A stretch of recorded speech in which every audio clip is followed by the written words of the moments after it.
c'est Vincent, Ronce, j'ai 35 ans. Ici, la fleur de sel à la belge, c'est une activité secondaire aujourd'hui.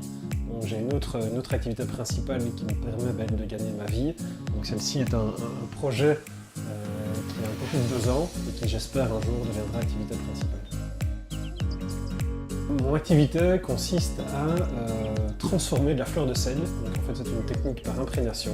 J'ai réussi à créer une gamme de 10 fleurs de sel qui sont toutes imprégnées avec des produits qui sont 100% belges. Donc, soit transformés, soit cultivés, soit directement fabriqués en Belgique. L'envie est née assez simplement en 2012, en revenant d'un voyage d'Italie avec mon épouse. On discutait dans la cuisine le dimanche soir et puis ma main est partie sur le pot de sel. En parlant, le pot de sel a roulé, quelques grains sont tombés.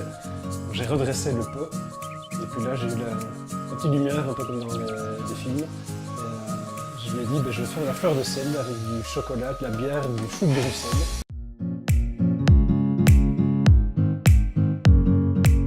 Donc vous avez ici la gamme des 10 fleurs de sel. On a une fleur de sel au fromage bleu des moines, donc c'est un fromage de l'abbaye de Val-Dieu, un fromage de Herve, c'est l'exquis piquant, de la moutarde de chez Bister, du piment rouge de la ferme d'Estex à Verlaine, du spéculoos de chez Speculhouse, de la bière noire de chez Cursus, du gruet de cacao de chez Jean-Philippe Darcy, de l'ail et du persil et du basilic de la ferme d'Estex à Verlaine, et de la tapenade noire de Auvray-Saveur. Alors, il se distingue de plusieurs façons. D'une part, il y a l'originalité des saveurs, uniques au monde. Deuxièmement, il y a la technique par imprégnation, c'est-à-dire j'ai réussi à transformer la couleur de la fleur de sel. Donc, ce n'est pas un simple mélange où je vais prendre les matières premières, le sel, je mets dans un pot, je mélange. Je vais beaucoup plus loin que ça. Je l'intègre à l'intérieur des grains de fleurs de sel. Et puis, troisièmement, c'est l'utilisation de ces produits qui sont 100% belges.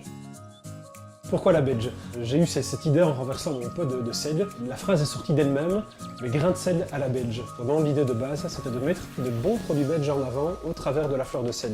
Et donc le nom est venu assez naturellement. Je me suis dit, je vais m'appeler à la belge.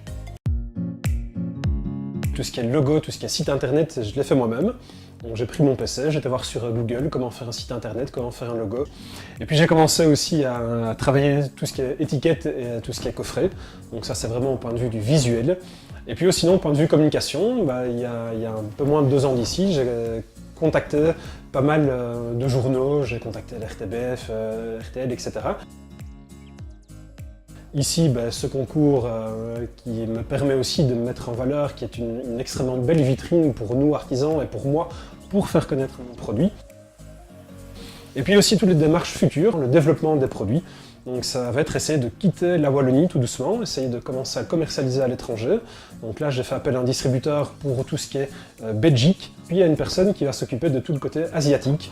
Donc, qui a commencé il y a quelques mois d'ici par représenter donc, tous les produits sur les plus gros salons internationaux en Asie.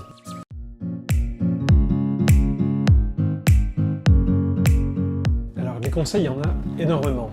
D'une part, c'est écouter les conseils des autres. Donc ça, je pense que c'est la base aussi, c'est quand on a une idée dans la tête, c'est en parler autour de soi. Parce que je me suis rendu compte qu'en fait, autour de moi, il y a beaucoup de gens qui maîtrisaient beaucoup de sujets, et donc qui ont pu m'aider au quotidien.